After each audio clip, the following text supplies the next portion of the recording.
This is Nicodemus here, July 2nd, 2024.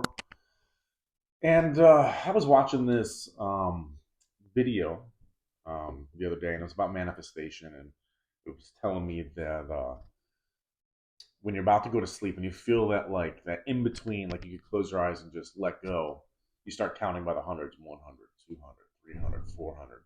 And this guy was saying, hey, I make it to like 50,000, and then, just money just pops out of the field, quantum entanglement, blah, blah, blah, blah, blah. So my question is, like, does that stuff work? Yeah, it's a good question, and it's after practicing probably all the techniques at some point in my life. It, it's think about it like a few different ways, and I mean we could start with like India, where some of these gurus mastered the what they call cities powers, and they would just manifest stuff out of thin air.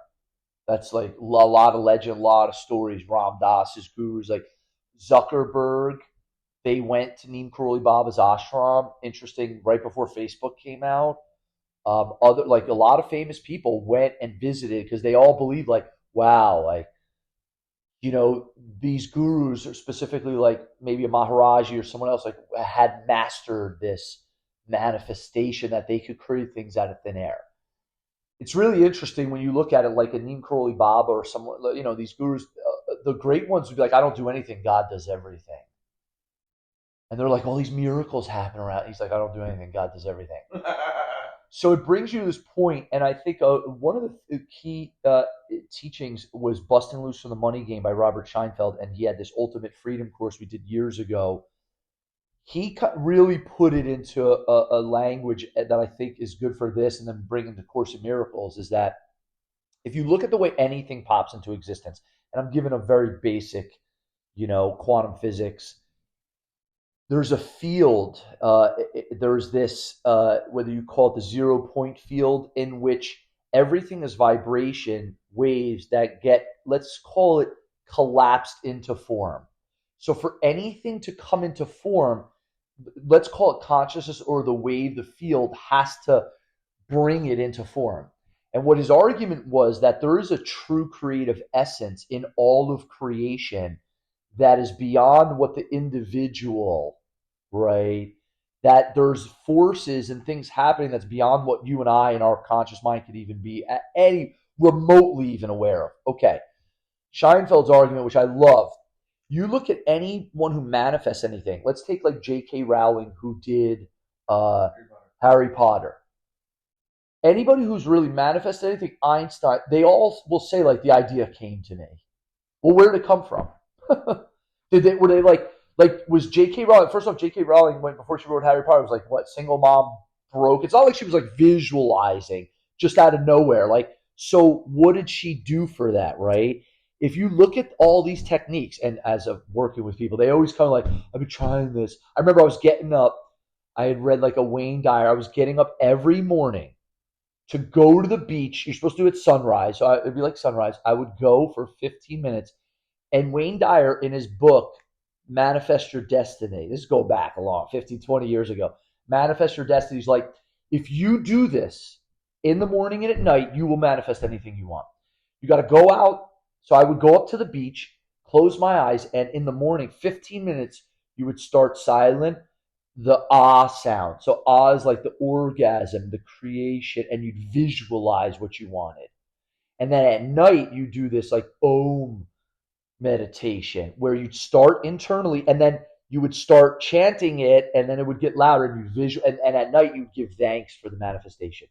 Dude, I did that thing, and then the market crashed right after, and I was like, oh no, no, no, oh, we're gonna grow this bit, and then 2007, 2008 came, and I like everybody lost everything.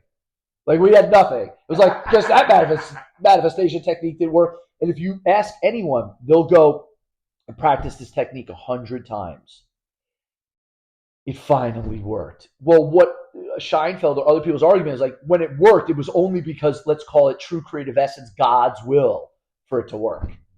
And you just happened to line up to what was supposed to be. Now, people don't like to hear that because we want to believe that we have some type of control. But think about this.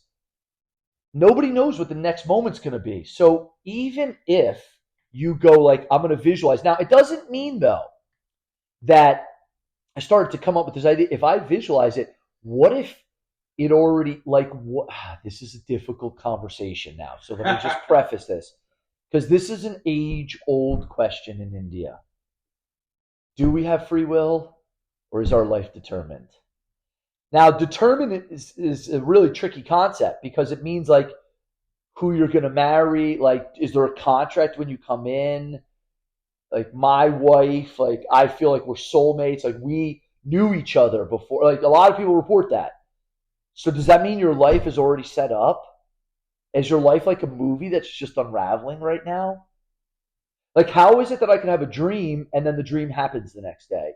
This is just, I mean, everybody. How is it that you could think of someone you haven't talked to in years and then they call you? Like, what? How do people have premonitions and they happen? Does that mean that it was already going to happen and that's why they had the premonition? Like, time is it looks like it's going one way, but it's illusory. What if everything already is? Then your manifestation techniques and attraction, all that is out the window.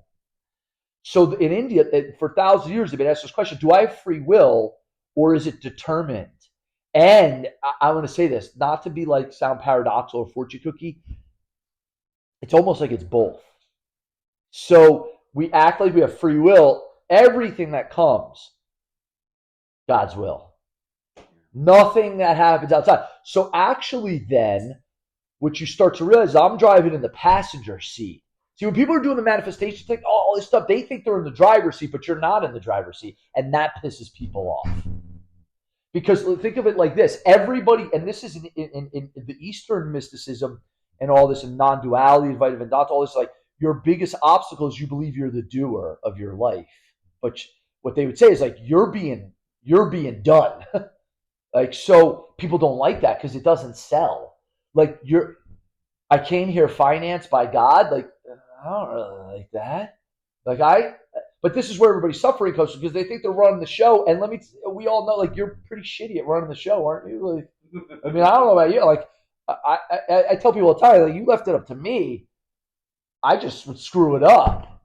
There's a line in, I think it's NA or AA or something. It's like, your best thinking got you here.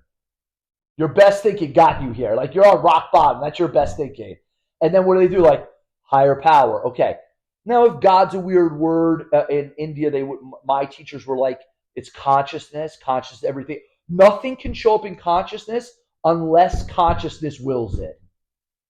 Now, I think if you bring it all together now, I think what the gurus figured out and the cities, they just align their will with God's. That's why these greats were like, I do nothing, God does everything. Now, I'll say this, though.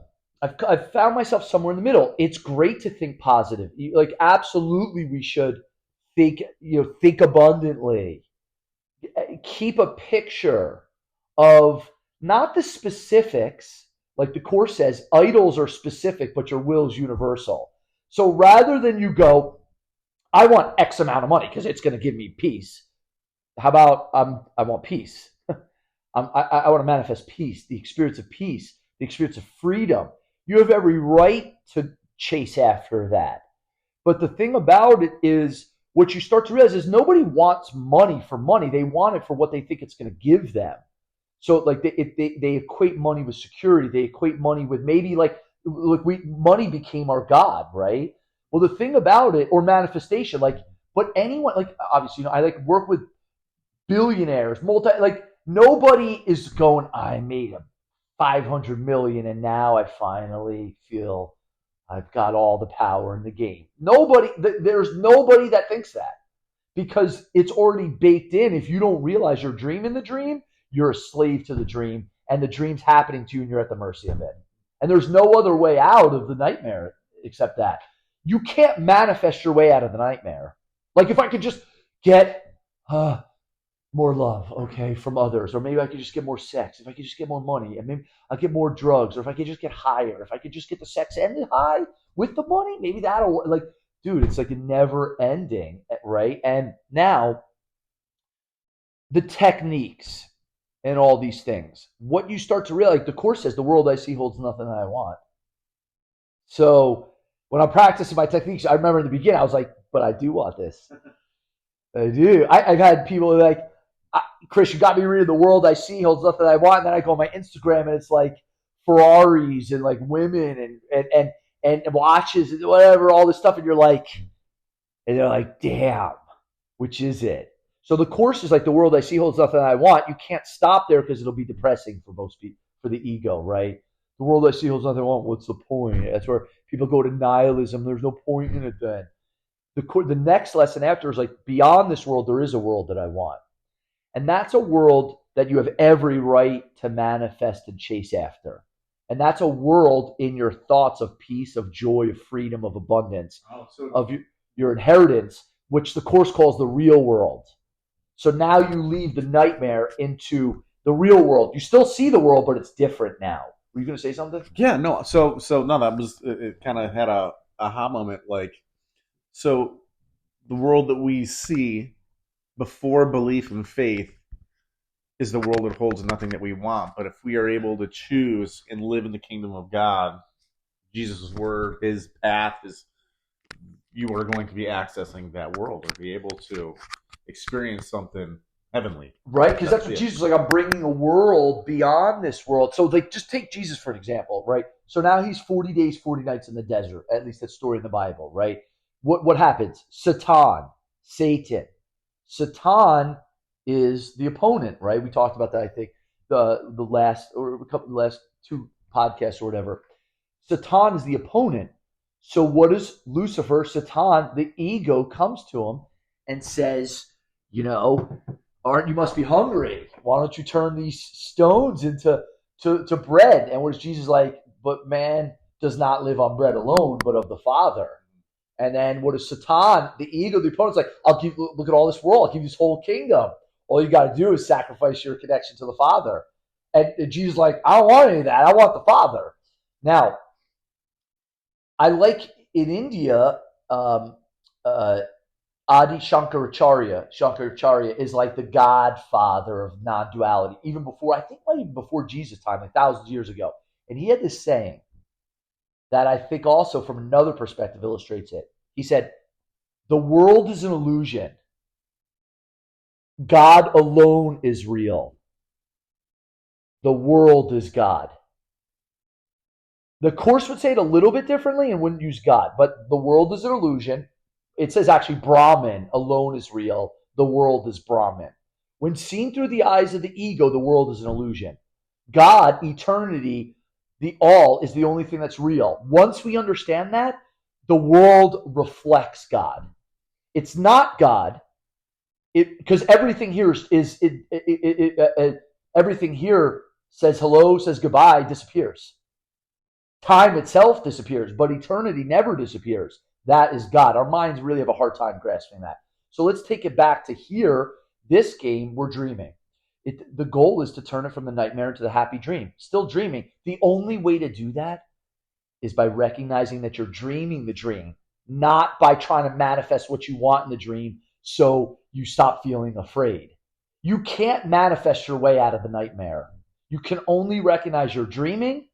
Once you realize that you're dreaming the dream, there no longer is a nightmare because nobody's afraid of a nightmare unless they forgot they're dreaming. Once you understand that, you're still dreaming. We're still dreaming here. It's okay. It's now a happy dream where the only purpose of the world, not to manifest what I want, the only purpose of the world is to heal, to bless, to offer love, to correct our unbelief. That's what the Course says. The purpose of the world is to correct your unbelief in separation. You can't manifest your way out of separation. So in the end, all the techniques, while they might have served a purpose in the beginning for people to learn how to train your mind, to think about God, to think positively, there is a trap in attempting to manifest form in the dream in the hopes that it's no longer going to be a nightmare. And that is the answer in the end.